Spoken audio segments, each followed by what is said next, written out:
All right, everyone. So we're here with the Wano Report, episode number Oh shit. 27. Good save. Good save right there. Yes, it's episode number 27. Ohara will cut out that part where I paused awkwardly. What pause? I don't know what you're talking about. And this episode, we have myself, we have Ohara as usual, and we've got probably our next most requested guest. I think I don't know how many episodes people have been requesting Craftsdwarf beyond this. But yeah, we've got Craftsdwarf, and he does content that's honestly like the most similar. If you're looking for other YouTubers who basically do the same type of main focus videos as Ohara and I do, Craftsdwarf is definitely should be your number one place to look, because he does a lot of great One Piece analysis videos along with before I started and before Ohara started. Oh, yeah, so thank you. Should definitely take a look at his channel. And he does a large variety of content outside of One Piece as well. So this last year I've been if you're doing a big anime lot fan, of big One Piece though. fan. Sorry, go ahead. No, yeah, I just said that. Like this year I did a lot of One Piece though. I've got I put like 8-9 videos out, and I have more coming. I can't stop. Like there's so much to talk about.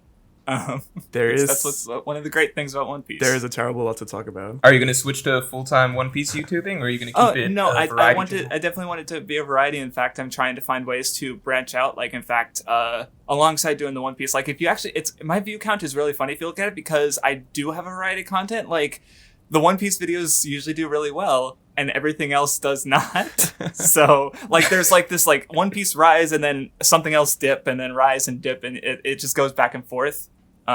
So why don't you do your other favorite series, My Hero Academia, the one that you were telling us you loved so much before this podcast? Next video, maybe. Nice.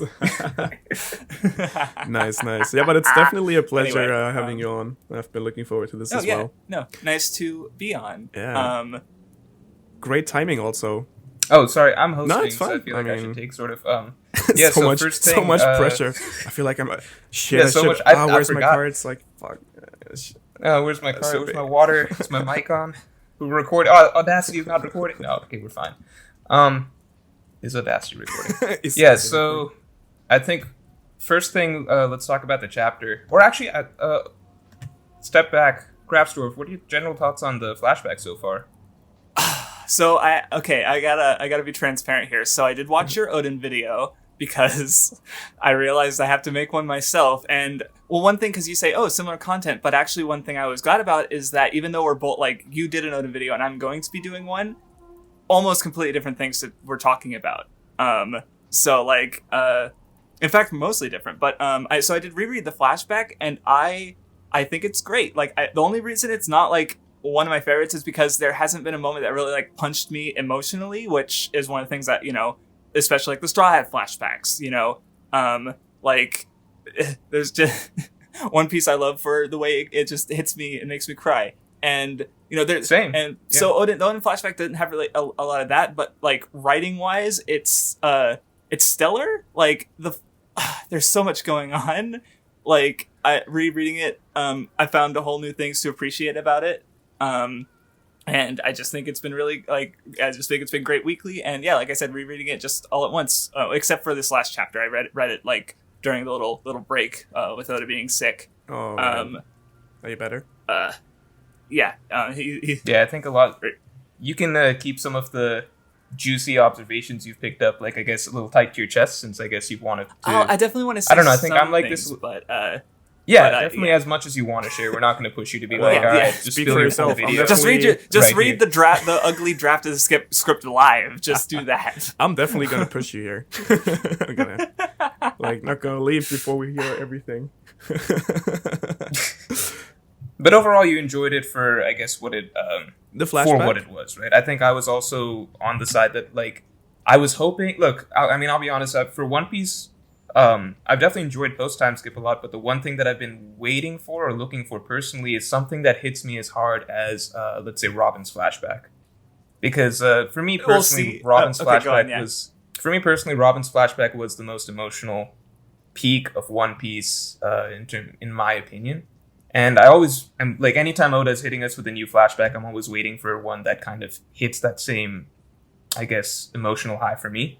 And I felt like the Odin flashback was going to be the one, but it wasn't the same. It wasn't the type of flashback that I guess I thought it would be going in, but it was very strong in the in for what it was, if you know what I mean. Yeah, well, because I guess I can see that, but at the same time, like, the Straw Hats are the real, like, emotional core of the story. So, like, you bring up Robin's flashback, and, like, I would love to see something on that level, or especially specifically, like, the I went to live moment after, which it's hard to separate from the flashback because it happens right, like, the flashback leads into it, and because that moment is my favorite moment in any piece of fiction ever. So I feel like it would be greedy to ask for, yeah, just give me more of those, Oda. But at the same time, you know, like, a while ago I reread Baratie and Whole Cake Island for my my most recent video, which is on Sanji, and I saw cried that. for like, oh, I cool. watched that. I cried for like 10 minutes, like thinking about the I want to go back to Sunny moment, and after like piecing together and contextualizing more things, that ended up going to that video. So it's like,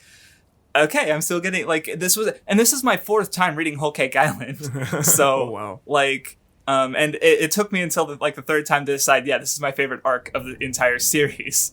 And, you know. Oh, Whole Cake's your favorite now? Yeah, after Wow. 12 years, it finally surpassed, overthrew Water 7 and Enia's lobby. But That's interesting. That's a very unique perspective, and I kind of like get where you're coming from. Like, I'd definitely like to get into that a bit more.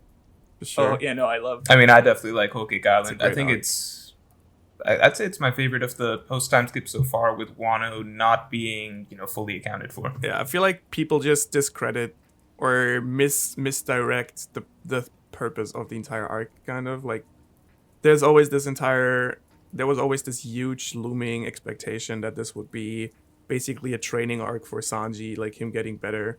But, like, I feel like people underestimating that's simply not what his character is about. That's why I feel like the comparison between Sanji and Zoro is, on the one hand, it's kind of purposefully introduced there by Oda, but at the same time, their characters are about really different things. While Zoro is literally about getting stronger physically as a swordsman, Sanji's character is rather about finding a way to maintain his ideals. And so this arc was really, like, I'd like to hear your thoughts on this, but, like, for me personally, what made it so powerful is that for the first time ever, Sanji's ideals were put to a point where he was unable to keep up all his ideals at the same time. So it was like clashing his reluctancy to fight women was put to the test, his chivalry, his protecting his friends, all these things, honoring food. So it caused, like, this arc was a culmination of all these ideals he has, and he wants to protect, causing him problems in various ways, and him learning and growing from that experience. I feel it was a very powerful moment for me, and I feel he did a lot. He obviously didn't have the super like the extreme fighting power up where he, like, has this super epic moment where he, like, takes out, I don't know, a first commander or something. But he has. I think a lot of us were, like, hoping he would beat the shit out of some of his family members because they're awful. He kind of did though. Like, he showed he was stronger. That's kind of what I like, because this is subjects I very much covered in my last 2 videos. One was literally on Zoro and Sanji and their things towards women, and the other one on Sanji and Whole Cake Island itself. But, like, I think, like, Sanji's got some really great exploration, and one thing I really tried to get at in the most recent one is the aspect of, like, how contrasting him with his family and Judge's, like, ideals, and how Sanji, like, completely subverts them, but those are Sanji's strengths, his kindness, his cooking ability, everything Judge hates is also, like, Luffy says that at the end of the arc, Judge shits on Sanji, and Luffy's just like, why did he just list off all your good points? Yeah, exactly. And, I love Luffy. No, Sanji's one of the most easily misunderstood characters in One Piece, especially, like, Crafts, you said you read, like, Baratie and then read Whole Cake Island, right? It gets so much stronger if you read Baratie and then Whole Cake Island, because Sanji he's the opposite of a lot of these other characters where they're supposed to grow or change or learn in some way. Like, Zoro, over time, he learned to basically put his captain's ambitions and stuff over his own ambitions. Like the Mihawk scene where he threw away his pride, like, kind of bowed down and basically asked for help for training and stuff. Where Sanji is very much largely about, like, having so many unrealistic ideals and, like, sticking to his code no matter what. And his code is very varied in a lot of ways, right? And so much of it comes down from Zeph. So having that set up first of like the Bharati arc, reading through that and understanding how much Zeph meant to Sanji and how much the ideals Zeph imparted on Sanji like had an impact on him.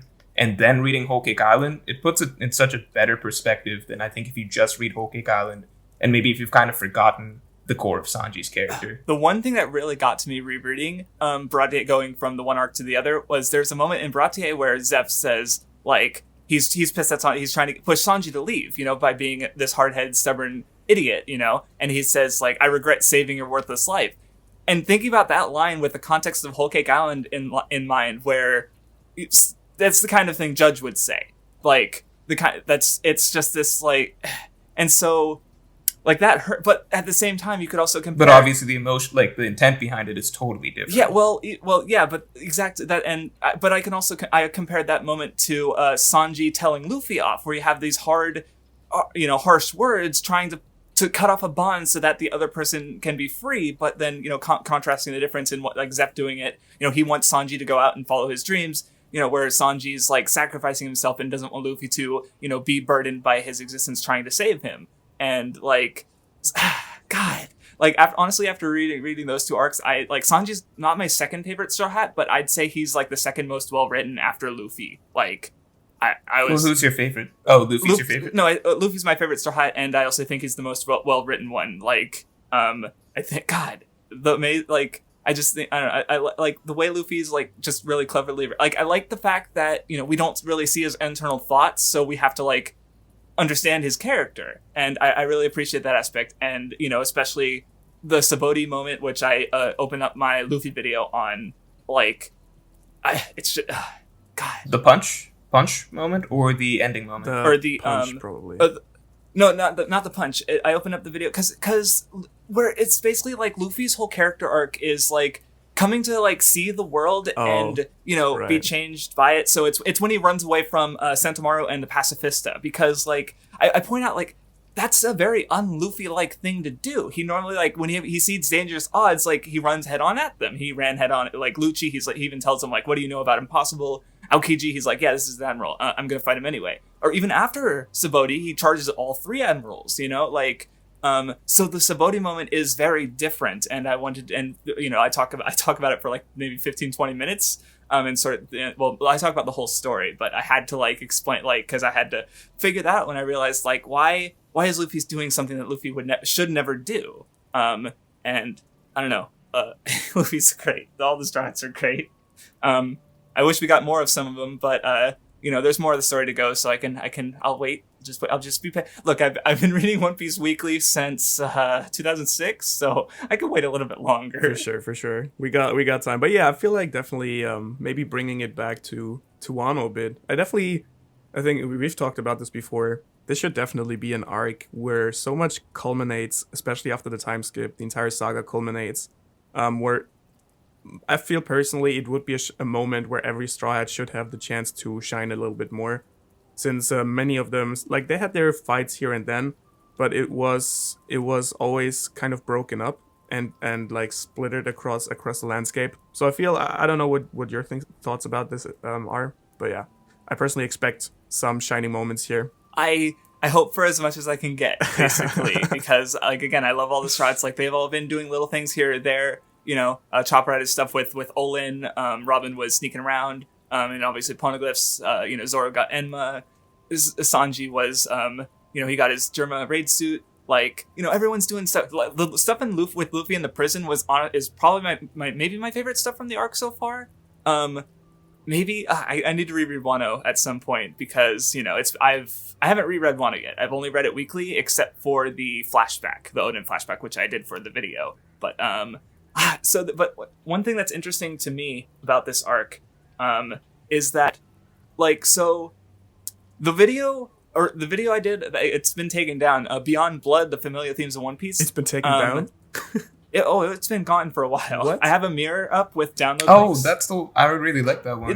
That one was one of your earlier ones, right? Yeah, that one was the result, because I started a Curious Cat on Twitter before that happened, and people kept coming to me with these questions like, oh, why is Big Mom, say she wants equality, but also she has this hypocritical attitude? Why are the Vinsmokes so, like, generically evil? What pudding? like people didn't really like, weren't getting aspects to the arc. So I was challenged to think about it more. And so I ended up with Beyond Blood, where, a big part of it was talking about the whole Cake Island stuff, especially with I dropped the video right after Luffy versus Katakuri ended, because people, I felt like there was, aspects that I've learned more about that fight even, after, realized stuff about that fight. But, Luffy versus Katakuri was amazing. And I wanted to get across like what the fight was in service of, so so that arc was very much me like coming, really encountering the community and with an ongoing arc and having to understand it. And, so it has that personal aspect to me as well. But wait, did you take it down yourself, or was it taken down? No, it got taken down for copyright reasons, a manual by Toei. Okay. Wow. So I believe it's still watchable. There's too. a video. It's called Beyond Blood Mirror, and there's like one link to Google Drive and one link to Mega, where you should be able to watch and or download the video. But it's not available on YouTube because they destroyed it. God damn. Which is sad because like, especially like I don't think the whole Cake Island stuff holds up quite as well. I still think it's fine though, but especially the opening part with Robin and just talk about the general familial theme, I think is still really good. And also the video, like that video hit 60,000 views before it got taken down, and the only One Piece videos to do that since just recently, Self-Sacrifice and Usopp managed to get over that. So it like blew up. It really blew up, but then it got taken down. So very sad. But anyway, what's different about Wano though is that like I have my server and I just have more knowledge and ability to read into themes in general. So Wano's been really fun because like I'm going through and I'm piecing together what the arc's about as it's going and getting more context and seeing, oh, there's a contract. And then, of course, I have people on my server who they'll give me an observation. I'm like, oh, that's neat. And then I get to see it evolve over time. And that's been really cool getting to see where we're going sort of in that thematic way. And as a result, I feel like the arc's been doing quite a bit. Like, I guess to go back to one thing, to bring it back, like, loop it back to one thing we were talking about earlier with, like, Sanji and integrity and stuff, where, being willing to die for your ideals is, something we see a lot in the series, like with Belmare. She had this choice between, saying that, she had her daughters, her family, and dying herself, or trying, or saying, or, they're not my family. Yes. And then, she decided to hold to those ideals and she was killed for it. Where you kind of go it's the, like, should I do the noble thing or should I do the smart thing? You were kind of getting at it in your Odin video. Yeah, or Morj. Yeah. Sorry? Morj, I just want to mention that you were kind of getting at it. You got it. Sorry, I'm looking at the chapter because I haven't read the official. Just very sad. Just passing out for a second. I was trying to like, hey Morj, come in. And he's just like, what's going on? Sorry, what is it? What? But yeah, you were talking about it a bit at the end where you got like Riku and Hiraluk and Belmare, all these characters who are like willing to die for their ideals. And well, one thing I connected to that, because like with Wano and Dressrosa, Dressrosa being Doflamingo's arc as a minion of Kaido, they're kind of like looking at the same theme from the different angle in some ways, or connecting to each other. Like the big one, mentioning my content again, in my Doflamingo video, I talk about how Doflamingo, he wants to be a god, so he pushes other humans down to justify his godhood, just like the Heavenly Dragons. Where one thing I've noticed, and I've been talking about with my server, is in the Wano arc, you have Kaido, like, Kaido's crew is kind of like pulling people down to the level of animals, like especially with Urashima, the sumo wrestler, I think, where he was sort of corrupted by the pirates. And then in the prison, you have like someone connected they gave like the dongo out to people who are working. They connect that to conditioning, like lab rats. They're being fed and, like animals, like, wow. Basically that kind of aspect. You definitely seem to have a very interesting Discord server where you guys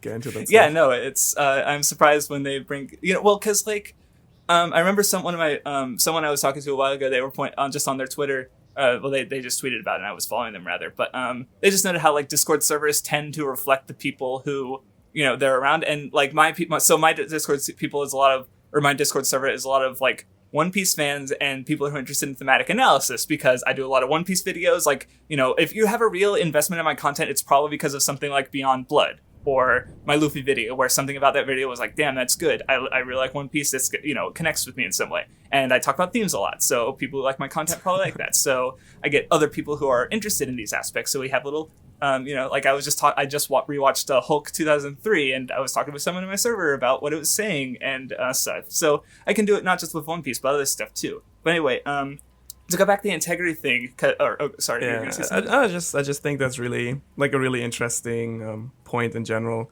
because I feel if you manage I was just getting that. I was good. I'm just getting started. Yeah, I just mean in regards to your audience, like building. Okay, gotcha. Oh, gotcha. building an audience around something you enjoy doing, and then also growing a community that is enjoying what you do and like supports you in what you do. I feel it's.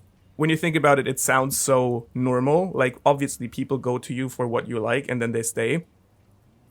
But even though it seems so apparent, I feel like I see a lot of people, like, not only on YouTube, but, like, Instagram, like, other social media platforms, that build a community that actually doesn't reflect who they are as a person, and, like, doesn't reflect their interests.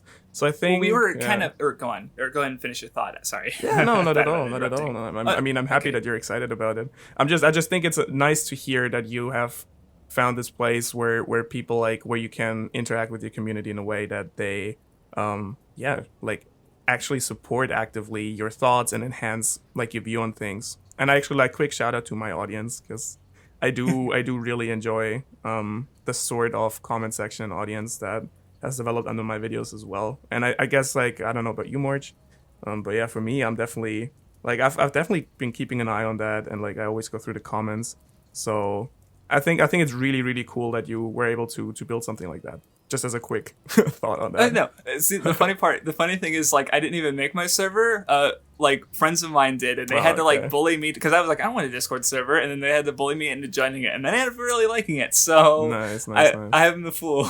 I am the clown. No, not at all. I think I've done a poor job of like interacting with my community in general, because I think I could have grown a more tight-knit community, but I just wasn't as active as I could have been with my Discord or my comments in general. But it is what it is. Mm-hmm.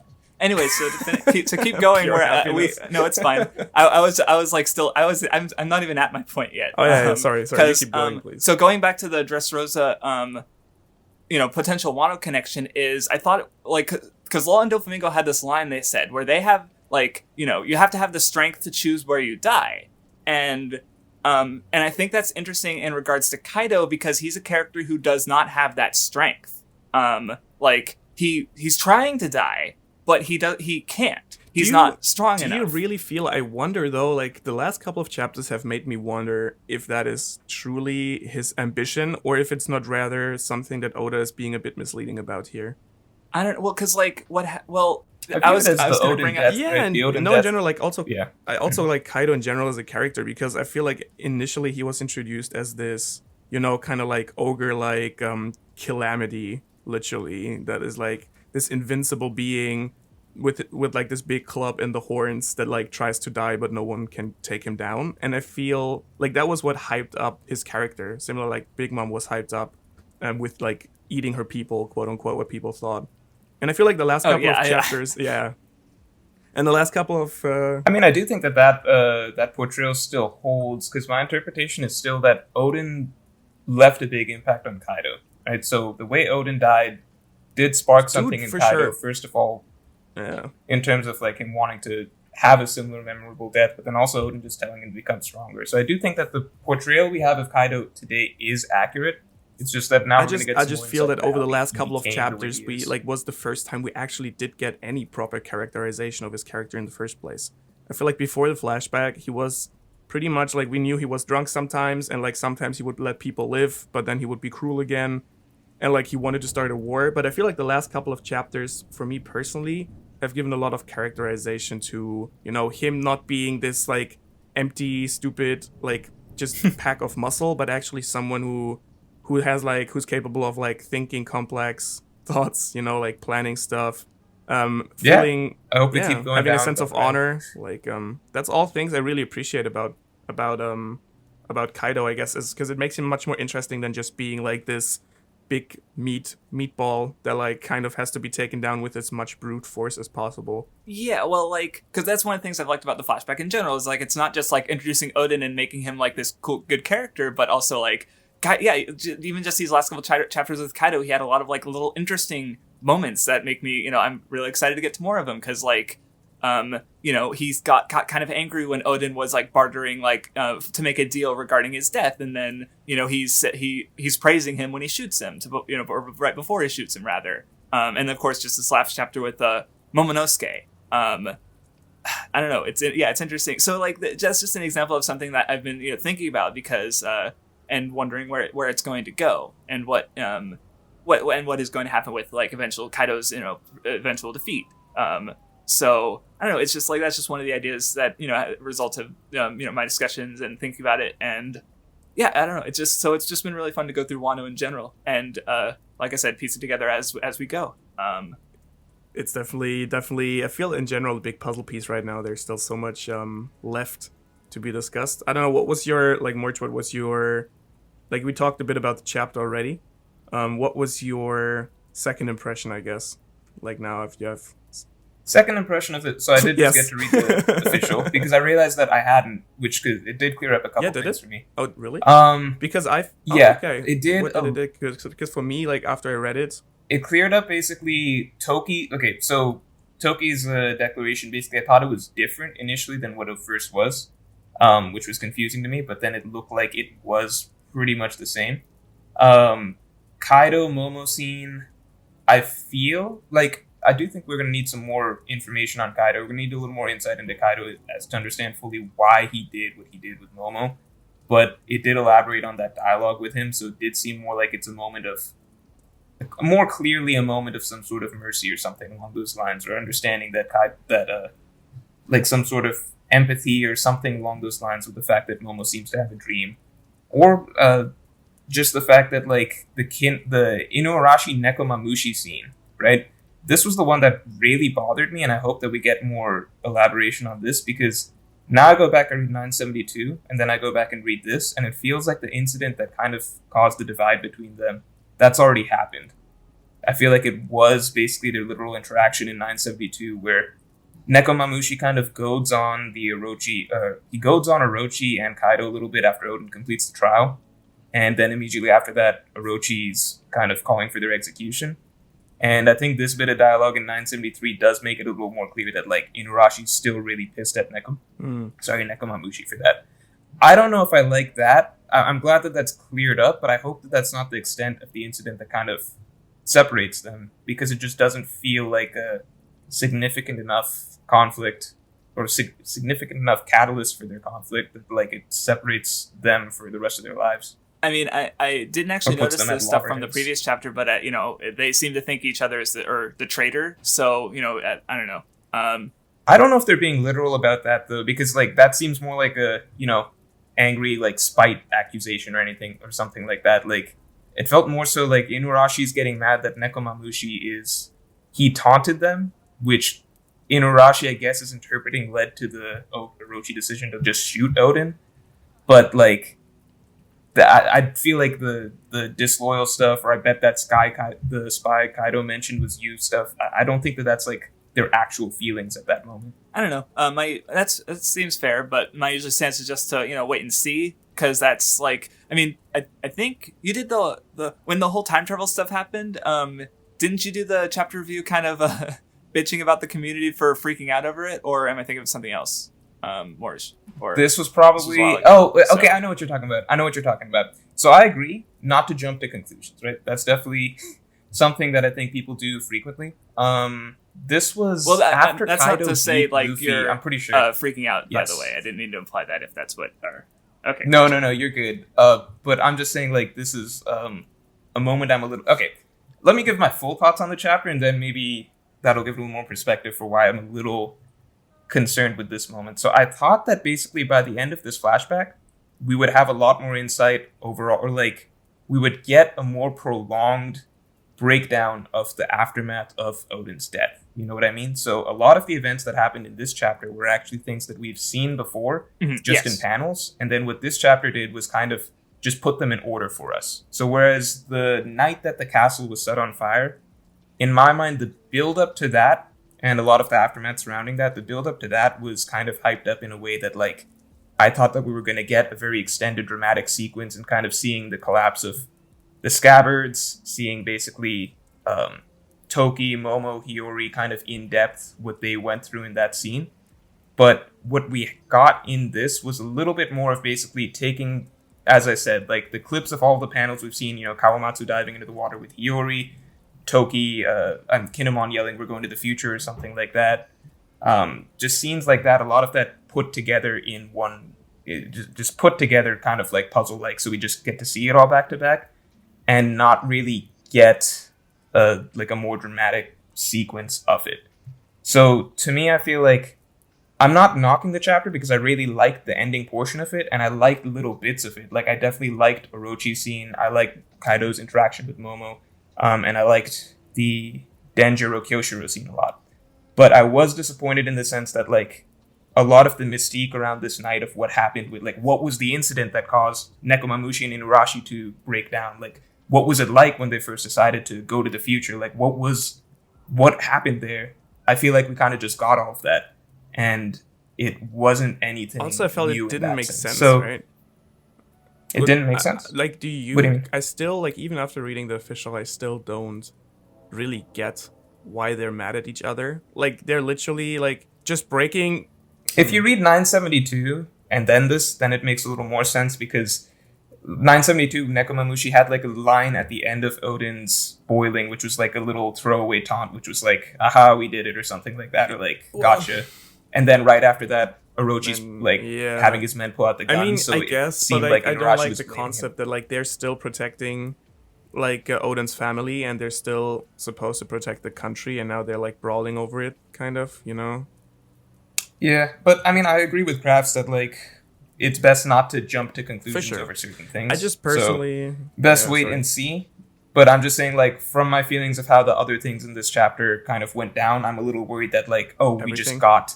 Like, this was our deepest insight we're going to get into everything that happened. Okay, yeah. I think I understand what your concern is, and I definitely understand. But at the same time, like, I guess my thing thinking about the flashback is like, it's Odin's flashback, exactly, and he's so like every other character except for maybe Toki's fate is I don't know exactly. I forget exactly what was stated already. If it has been, I don't know. I think it was just implied that she was shot. Yeah. I guess. So. Okay, yeah, and but basically every other character is still alive, so we can get stuff later, like so I haven't been like too fussed, like, well, I'd like to see more of the scabbards in here or there, but they're alive. If they get maybe they'll get a fight later, and we'll get some more. We can see come back to the flashback. Like Dressrosa had a lot of flashbacks scattered around, like there was like the big one with Law in the middle, and Doflamingo and some of Doflamingo in it, but then. We had other parts of Doflamingo here. We had the like two versions of the Rebecca Kairos one, the Rebecca one and then the Kairos one. Like, so we could always get more information later. But if we don't get that, your concern is if we don't. And so, Yes. But my concern is basically, I guess going into the flashback, where we left off was all the scabbards lined up basically at at the port shores leading up to Onigashima, right? And Doom and Thunder and stuff and everything going on in the distance, and basically the scabbards leaving with like the flashback starting and them recalling what Odin meant to them and their transformation into samurai. Now, the flashback did turn out to be like purely Odin focused with some Whitebeard Roger stuff in the middle, obviously. But I did think that going into the flashback, it would be about both sides of the coin, like what the scabbards meant to Odin and how Odin changed them. So like a tighter focus on that, and Odin himself. But obviously it turned out to be more so about Odin. Whether we need more stuff on the scabbards or not, like, I don't know, I think people's opinions just going to vary on that, and whether we get it or not, I guess people's opinions are just going to vary. Like, I would be fine, I guess, if we didn't get that much more fleshing out of the scabbards, but certain things, like, for example, Inuarashi, Nekomamushi, and, like, this conflict that, like, set them at odds all the way up to the time that we met them at Zou, like, that was one part that I was very interested in. So there's certain parts of it that I do still want to get more out of the scabbards, basically. So I'll leave it at that. Whether it's good or bad in the future, I guess. For me, I guess I kind of liked all, like you said earlier, I kind of liked all the details in the chapter. I like the Denjiro reveal. I did like the scene Denjiro reveal between, is great. especially I like the scene between Momo and Kaido. I also like the scene with Kinemon where he was fleeing and like fighting their way back to the castle. And I also like the small flashback that like gives like some more characterization to Odin's relationship to his family. I feel like all these details like in itself were good and like were putting a lot of value to the story. But like as a whole, reading it again, I kind of wish that all this stuff would have been like spliced up One more time, and you then broke given up for to me. us I like don't know kind if of you like you broke said, up. Craft, like a bit later. I just feel maybe the flashback would have had a better time ending at last chapter since it was Odin's flashback and Odin dying, and I feel like this might have been like the impactful moment to end this flashback on rather than the Denjiro reveal, which I felt was a bit unnecessary. Okay. Well, I was at just that gonna point. say I'm expecting like a little bit more next chapter, like just to really cap it off, and then so it's almost over. Yeah, but I wouldn't quite say like, oh, it's ending with the Komurasaki. I don't think that's the ending of the flashback, but it is almost over. So I get, yeah, I see what you're saying. Yeah. One thing I've seen people say with the sorry, go ahead. Yeah, no, I was just I just feel like some of the things would have maybe been more impactful later on. Like for example, the Momonosuke moment. I feel like because on the one hand, it gives me the expectation that Momo is gonna have to grow in this arc. Like he has a role to fulfill. He has gonna have to have some proper character development. But then I feel like this moment would have been more impactful, seeing maybe when the focus of the story is more on him, not on Odin or the Scabbards. The same goes for Denjiro, right? Like I'm really happy with the reveal that he's Kyoshiro and the Witching Owl Boy because it makes sense. But at the same time, I feel like wouldn't it have been nicer to have this mystery like remain a bit longer and like actually reveal it when it's makes an impact on the current storyline? Kind of, I wonder. I mean, I kind of in that disagree with the yeah. Denjiro point. Yeah, Crafts, if you want to go first. Yeah, I was gonna say like because the Kyoshiro one was already like it wasn't set in stone, but it was very suspected considering the incident with Komurasaki earlier. And the Witching Hour Boy, I guess like that one specifically isn't as important in the grand scheme of things. Like so I guess I see where you're coming from, but at the same time, I think this is a perfectly fine moment to finally get that because I'm not sure maybe later, but I think that I thought it was fine, and I don't know, I don't.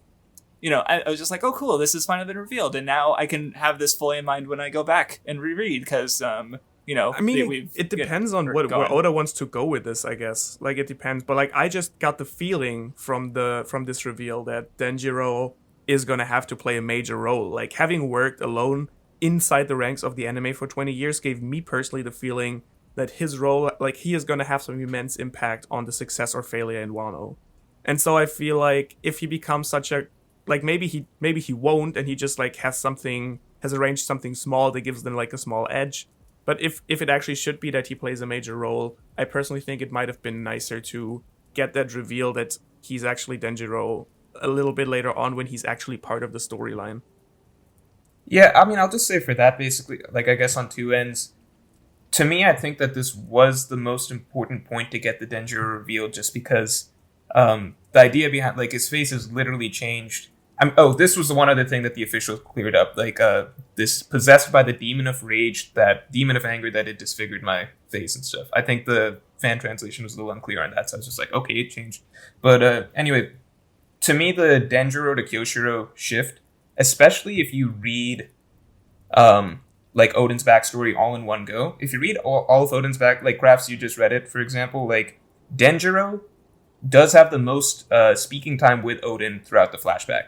So, it's soft, but it does feel like Denjiro did have a bit more of like a personal, like like back and forth with Odin throughout the flashback. And he was the one that fanboyed him from the beginning and everything like that. So I do think that this moment where Denjiro is just so consumed by rage that it like literally disfigures his face and transforms him, and then he takes on this role of Kyoshiro, and then he goes down this path. I think it did have to happen at the end of the flashback when we're hot off of the actual execution of Odin, because that's the moment when we as the reader like feel the most injustice over what happened with Odin. So like the moment where like Denjiro is so angry that he turns into You mean for like the his impact? face, like he literally becomes somebody else. Feel I think though? that carried. I didn't feel it to that degree, but I'm saying I wouldn't have really felt it. It would have felt kind of weird to me if it had happened at all. If it was like some disconnected scene, later on, like we're getting. I'm not saying it should be like that's kind of my point, that I'm saying it shouldn't be a disconnected scene. Like I think, I like don't get me wrong, I don't think it was a mistake putting it there, and I'm excited about it.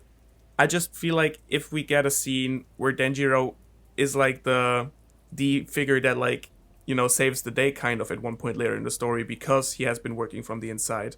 If there's ever going to be a scene like this where it's like the Straw Hats survive or the Alliance survives because of Denjiro's work he's put in, and then I get what you're saying. Like I feel like that might be not a random moment, but that might actually be a moment where it's like, oh, why are you helping us? And I'm not saying random in that sense, like the reveal. I'm saying more so like the fact that his face literally changed because of anger.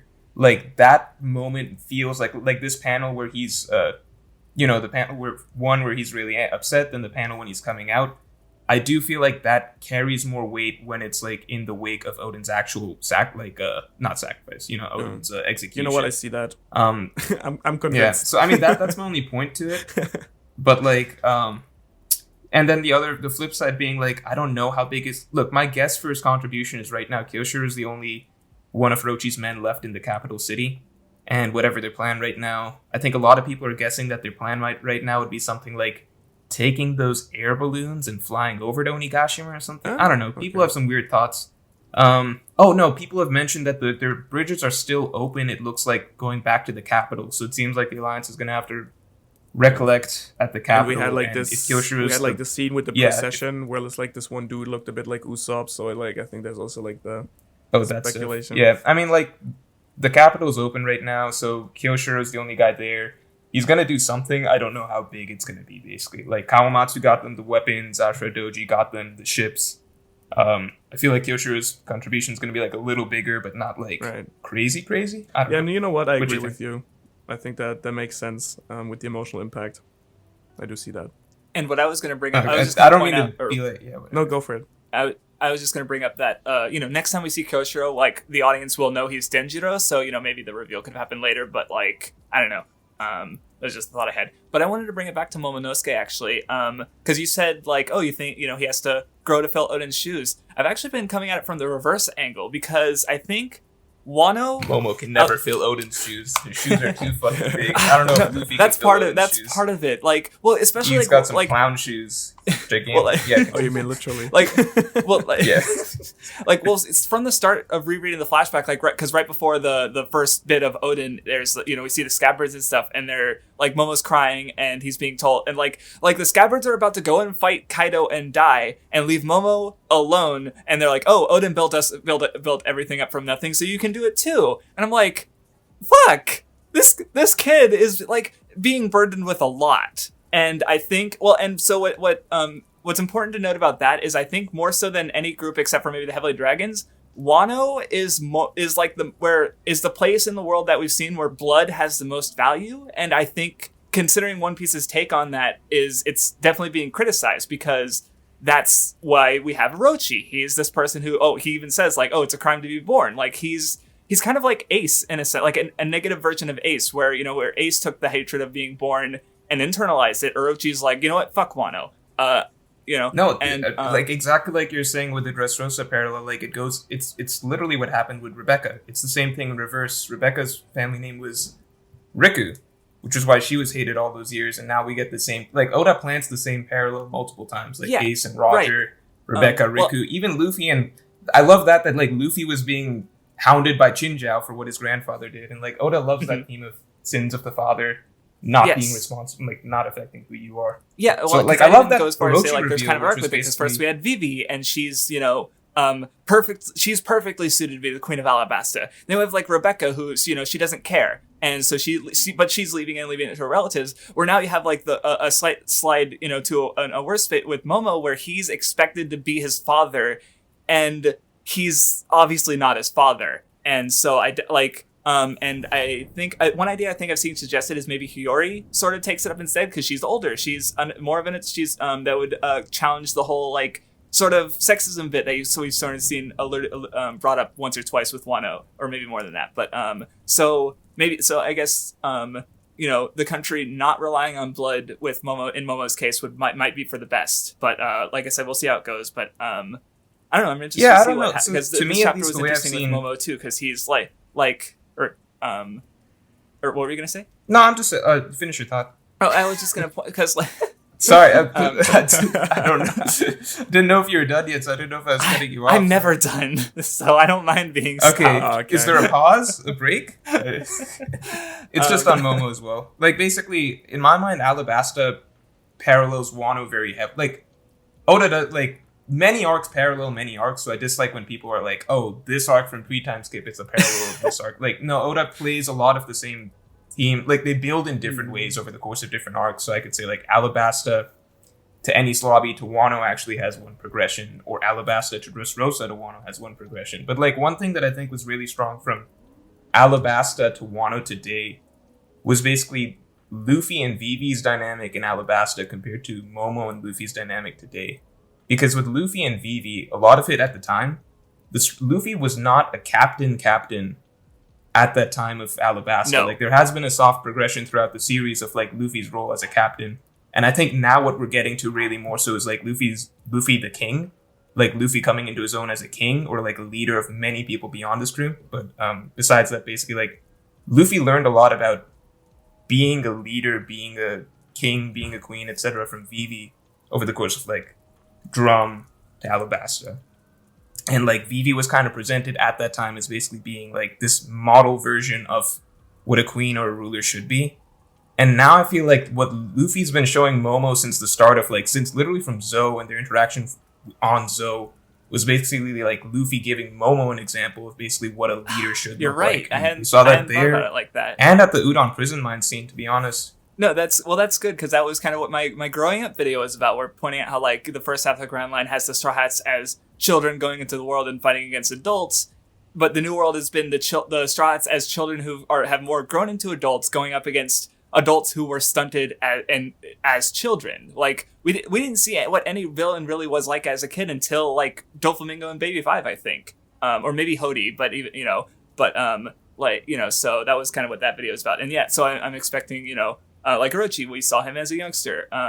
Maybe Kaido we'll see as a kid too, but yeah, it's definitely Big Mom, yeah. Oh yeah, can I share like a sort of theory? I guess theory-ish idea here. Like I'm sticking to the idea of Wano being okay. I think in my mind, a large part of, and I've mentioned before that I think actually Wano is an arc where like Luffy, if there is another level to conquer his haki, this would be the arc that makes the most sense in my mind for Luffy to get it. Even though I know a lot of people disagree with that or whatever. But reason being, I think like a lot of early One Piece leading up to the Alabasta arc was more so about the Straw Hats as friends. Like what their bonds as a group of friends meant, like you're my Nakama, etc., etc. Like Alabasta theme of friendship was very heavy. Obviously Nami and Arlong Park, that was very heavy. I think that was the section of the story that it was about, like how tight they are as a group of friends. Then Enies Lobby was the point where it kind of transitioned to basically like, if we're gonna live or die, like we are a pirate crew. And it became more like the dynamic between a captain and his crew, and like what a crew had to be to a captain, what a captain has to be to his crew. And I think that extended all the way to Marineford when they failed, in a way. And now I feel like we're now at the point of the story, especially with Wano, where it's the next step, where it's like not just captain and crew, but it's the Straw Hats as like the king and his scabbards, in a sense. So like it's a whole different scale. So that's the progression that I felt. And I hope that like this is the arc where we kind of see Luffy coming into his own as a king, because I've been feeling like that's the next step in their progression for a bit now. Yeah, because like Luffy's already been like unintentionally bringing people into his stride, like how Big News Morgan's story spun the Whole Cake Island situation, where it's like, oh, Luffy's this mastermind, but no, he's not, but he is still working with like General 66 and Beije and all these other characters, but now him doing that willingly with the pirate mink ninja samurai alliance or whatever. It's I'm really looking forward to see, because like, at this point, I don't know where are they going to fail the raid? Are they going to like, or how are they going to fail? What do you think, by the way? Because like, we're, a lot of people are split on. I personally think they fail, and Ohara is kind of on board. Yeah, sure, I think. I can definitely see that, but I also I like. What's your preference? Whatever Oda does. No. Like, well, it's like it depends. It also depends on more, like, as I'm trying to imagine not just where Wano is going, but where the story afterwards is going, and if they have a huge failure, like, is the Straw Hat Fleet going to come in? Are they going to come in later? Because again, going back to the Dressrobes of Wano, it would make sense, but at the same time, it feels early, even though it's been literally like almost 300 chapters, or no, 200 chapters. But it still feels early compared to the fleets, the Straw Hat Fleet, merging. Well, that's the thing. I feel like if they showed up today, like day of the Fire Festival, it would feel. Oh, well, that doesn't make sense. Yeah, because there's no like, reason. Like, if they came, it would be because Luffy got his ass beat. And, this was announced to the world, and they're like, we gotta go to Wano and save our cat. Like, that's what Luffy said. I'll come to help you, you come to help me, Yeah. Vivre card shriveling, I think, could be, like, a really juicy...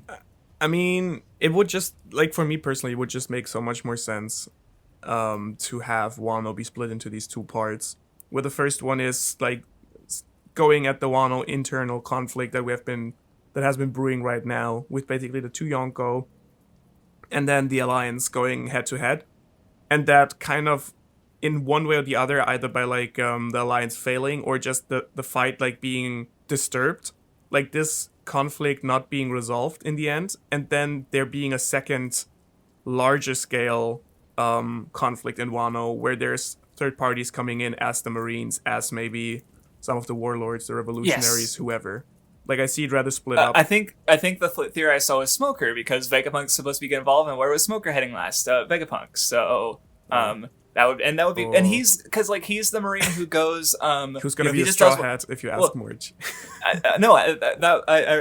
think about that video because, I watched that video. Sorry, what? I went into that video thinking, there's no way, and then I left that video thinking, I think Smoker is now my number one choice for the last Straw Hat candidate. Wait, Crafts, you believe me? Yeah. You know how few people Well, I believe think me on it's that? really, like, fitting for the Straw... Because, like, the Straw Hats have, like, a fishman. They have a person of the race who's been most, crushed underfoot by the world government. And then, so it's also fitting for them to have a former government guy on their crew to show how, like, shambling their, and crumbling their, systems are. And one thing you didn't even point out in your video is, like, Law kind of says something, like, after his fight to Smoker, similar to what Aokiji says at the end of the arc. So you have almost two characters who are basically yelling at Smoker, leave the Marines! So, so I basically have, like, the big thing that would need to be addressed is Tashigi, who, I don't know what role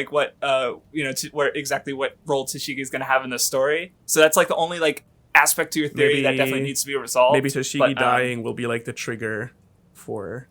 Oh, Tashigi! Oh god! Oh, Zoro can't handle two of those. Oh no! I just made a video talking about how Zoro needs to overcome his grief, and having Tashigi die would not help that at all. Why? It's just like then you just have to take that, like, change the title to why Zoro has to relive his trauma. I mean, maybe that will be part of it. Like, having his grief happen again now, like, because I don't think he's realized a lot of the things I brought up in that video. At least not consciously. He is pretty stupid. But I think I hadn't thought about that as like an aspect. But at the same time, I don't want Tashiki to die. she's a good thoughts on this real quick. Oh, what's up? And Ohara as well. Going off Zoro dealing with Tashigi's grief. What if Wado Ichimonji breaks? Like, let's say there's a big failure. Could you guys imagine Wado Ichimonji breaking and Zoro having to come to terms with certain things? I don't really know where that would take his character down, but I think it would be the most interesting thing. That would definitely be interesting. To be honest, especially the best. Especially like because I've been hoping he fights Smoothie, not just because Smoothie's a female with a sword, but also like I don't know, Zoro losing to a girl and having to because he said he never lose to a swordsman again, but like Luffy's been failing through the story, and Zoro hasn't had a big failure like that. I feel Zoro Smoothie not only beating Zoro but destroying Wado and his like desire to fulfill Kuina's will could be really interesting character stuff. I personally think so. I can see that as well, and especially I feel like Wano is like the first arc where I'm saying myself, this is an arc where like no matter how dark you go, it kind of can happen, because I feel this arc needs some heavy impacts. I mean, I've even gone so far as to say, like, I wouldn't be surprised if this is a point where actually a Straw Hat might die. Like, I'm not saying that is a necessity, but it's something I wouldn't, like, say this is impossible. because if Oda hyped How it up dare as like you? this, yeah, but like, dude, I mean, I've said this before, but like, how enormously would it change the story if someone like someone as an Usopp would die in Wano? The only thing is, in my mind, I agree with you. In my mind, it's just that a Straw Hat dying, especially a Straw Hat like Usopp. A Straw Hat like Usopp dying, I feel like that's like Oda's trump card in terms of most, like, that is the most dramatic thing that Oda can do in the story. So I feel like it is. I was just going final. like to the utmost extreme here. I just like my point being like something happening like Zoro's favorite sword breaking. Like, well, there is a lot of emotional attachment to this. I feel like this is. I would love if Zoro. This is an arc where like there has to be some sacrifice to be made. I feel, and there has to be some serious, like, not only physical development, but also some like real emotional development for some of the Straw Hats, in my opinion. Well, that's kind of what I was kind of bringing up earlier a bit, where I talked about like where the story goes from here, because I remember especially with the ending of Whole Cake Island, because there was the Bad End musical, which, you know, are the Straw Hats fucking dead? Like, obviously not, but it was still a really like, oh, One Piece is on break next week. Oh no, you can't do this to me. But there were people who were legitimately disappointed that this didn't take the story into like, oh, the Straw Hats are captured and need to be rescued, or something like that. And I specifically remember even comparisons to Subodi Archipelago, where the Straw Hats like got in over their heads and got really screwed over for it. And I understand where they're coming from, but at the same time, I kind of disagree, because like, Subodi Archipelago was like the end of Act 2 for the Grand Line, so it's this is their low point as a crew, and it's, you know, set the stage for the full Act 3, which was the War Saga, which had Luffy alone, and, you know, leading up to Ace and stuff. So like, when the Straw Hats get a low point in a new world, it's going to like direct towards the end of the story. And Whole Cake Island does not direct to the end of the story. So my question is, what about Wano? Is the end of Wano going to direct to the rest of the story in the same way that's like if they're going to have this big defeat, or the death of a Straw Hat, if you really want to get crazy? Yeah.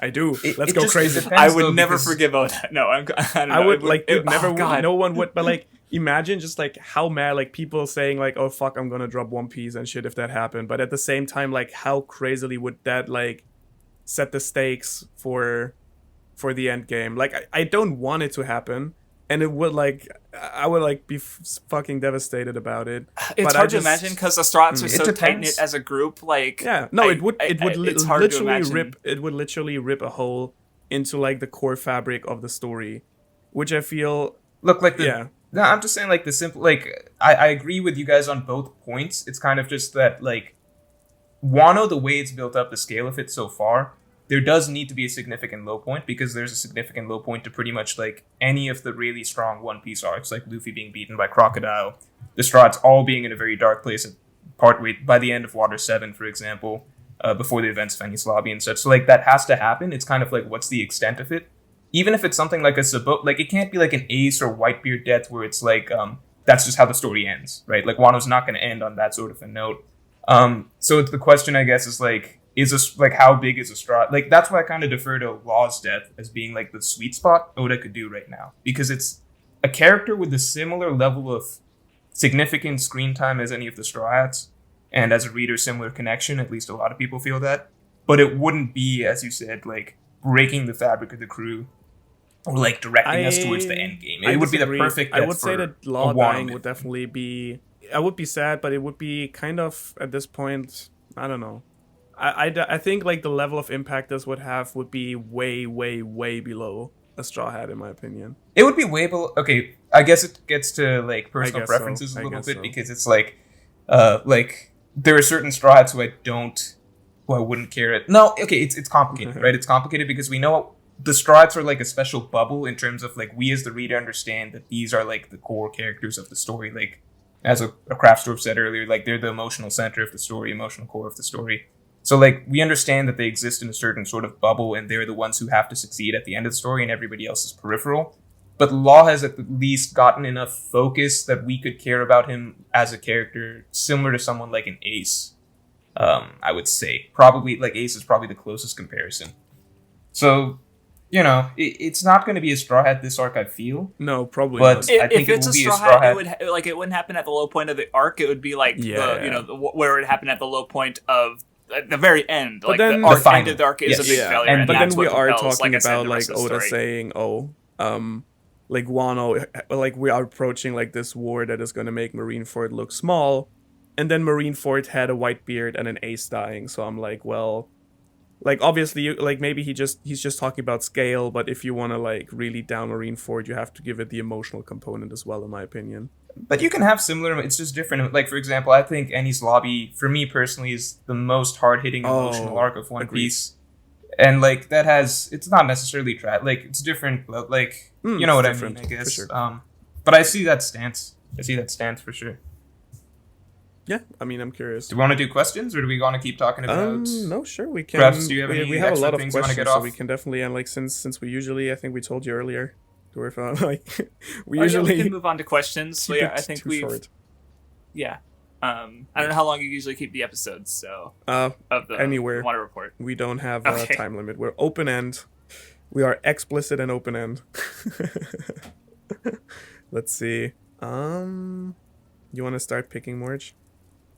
Oh sure. Crafts. If you go to, Oh yeah.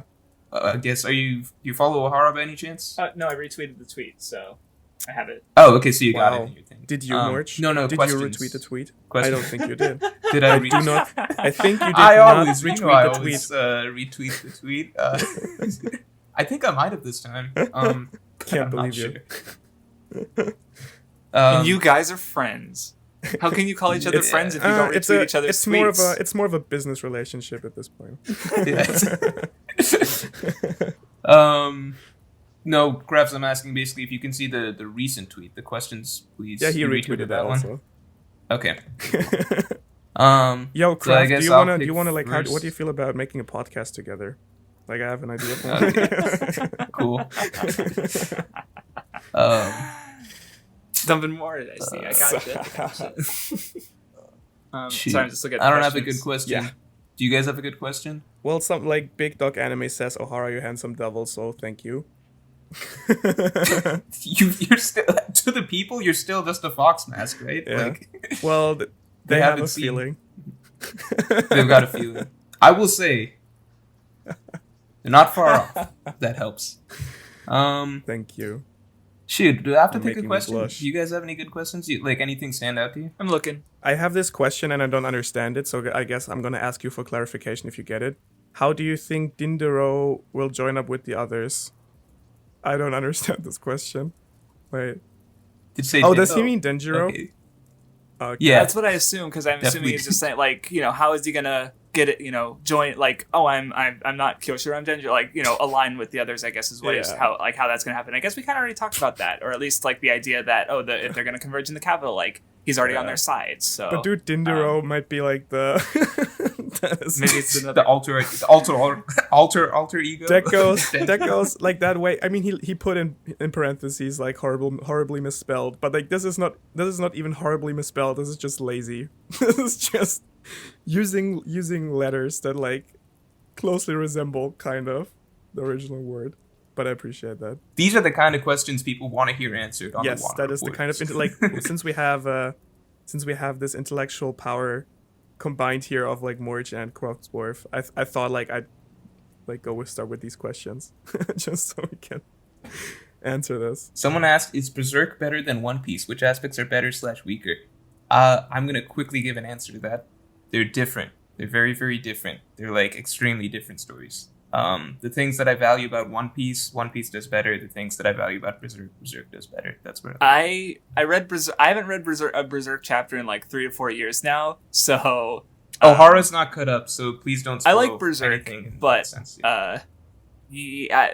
asking me for opinion on Berserk, a specific opinion on Berserk after not having touched it in years, when I literally just reread like not only like 2 arcs and a flashback of One Piece within the last couple months, like I don't know what I don't, and I usually don't like to compare stories, like because I used to do comparisons, but I just don't like there's, Hold on, time out. I have seen Craftsdwarf's channel in its earlier days. Craftsdwarf has a very long series of videos destroying fairy tales. yeah. If I And remember. I'm gonna do another video destroying that series of videos because it's garbage. The tirade is Oh, garbage. so you've shifted. You've Holy changed shit. your opinion? Wait, Like, all I- you're gonna destroy your own series of videos? Yeah, Nice. they're bad. Well, I reread Fairy Tail. I'm like, wow, past me was a dumbass. Is he stupid? I'm stupid. Yes, the answer is yes. I'm stupid and didn't know what the fuck I was talking about. So now you like it? That's Or- interesting. I have a very rarely hear complex. people, My like, going history back with on fairy their tale is opinions that complex, and there's definitely like there's parts I still really don't like about it, but then there's legitimate value in there. Like I've had a video on one of the main characters, Lucy, drafted for like ages because I don't want to do it until after I do the video on my own videos, but I like legit think she's a good character and has a good character arc, and I'm like, I didn't talk about any of the aspects that make her good in my, I dismissed them or didn't notice them because I wasn't paying attention apparently. So, well, and that's actually part of the reason I don't think comparisons are like, not to say that they can't be done well, and I've done, even like I mostly do them within stories and contrast and stuff, but like comparing two different works is like, yeah, they're trying to accomplish different things, and like the way I was doing it with One Piece and Fairy Tail was very dismissive of the things that Fairy Tail was aiming to do, and like what those differences said about the respective stories. And like I don't think it's fair to say like another common one is Luffy and Naruto are great characters because they have the goal, but Ichigo's not a good character from Bleach is not a good character because he doesn't have an active goal. And I'm like, and thinking on that, it's like, no, Ichigo's a good character. Like you're complaining like B is not worse for not being like A. B is B and A is A. Yeah. It guess depends because story setup also matters. I don't know if I love that.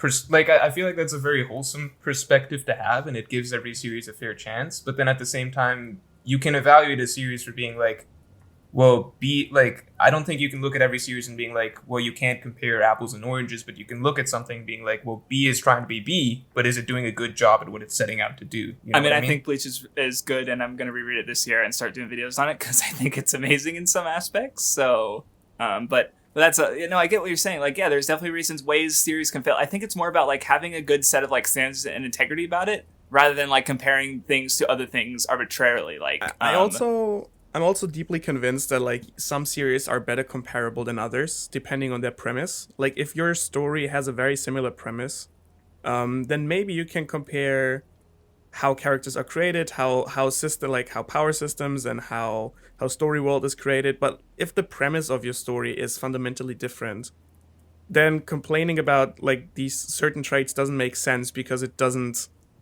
Like it plays different roles and has different impacts for different story worlds. So like you said, like with the thing with the goals, in the sense of One Piece, like Luffy becoming the Pirate King is like literally like the big thing the story has been set out to do. The same thing with Naruto, where it's like I want to become Hokage. And then with Bleach, it's never been like the premise of the story is not, hey, Ichigo wants to be the strongest Shinigami, whatever. Like his story is like he's thrown into this new world and has to learn to deal with his powers and like defend his the premise is fundamentally different there. Right. And what Ichigo's like, character offers to the story is very different from what, Luffy and Naruto's goals offer to their stories. And I just think like, oh, that's something you should, when reading it, try to respect. Like, yeah, you could say I prefer the more goal-driven series like One Piece to something like Bleach, but, don't deride Bleach for not being One Piece, especially when they are very different. Even though, they're both action stories, but the way they're structured, the way, they're like the style, the tone, like even the tone, they're very different, So, and yeah, I like, I do a podcast with him. He loves Bleach. It's one of his favorite mangas. So, I like hearing him out and hearing some of the things he says about it. And it's cool. People have different tastes. We can, sure. I can talk about like what I like about One Piece, and I don't have to do it at the expense, and because I think that's where a lot of the comparisons I don't in the style I don't like come from, is being unable to explain why you properly can't do or don't like the thing. So the only way you can do it is by comparing it to something else, and often at the expense of the thing you don't like as much. So I don't I don't think that's very respectful to the material you're discussing. So, and this is true. Speaking as someone who very much did that and doesn't agree with doing that. Like as I said, with my Fairy Tail series, where I need to rewatch the whole thing, but the first two videos, there's like the good points in those are like maybe like a line at best, and the big major points are all stupid. Well, I personally, I guess. Oh, sorry. Yeah, go ahead. Yeah, you want to? Okay, I'm just gonna quickly say it. I just personally feel you can definitely enjoy stories for different things, and so while I do love One Piece also for the fights, like I think we talked about this a lot before. Like you don't necessarily, like I personally am more in it for the character development, for the world building. because I feel that makes One Piece special compared to the fighting and the fight system that is good and entertaining and was like novel when it first was published, but it's definitely has like there's definitely series out there that have like much more exciting fighting systems, fighting scenes than One Piece does. So One Piece, what makes it special is definitely rather what's around it. I recently watched ReZero, for example. I don't know if you guys know that.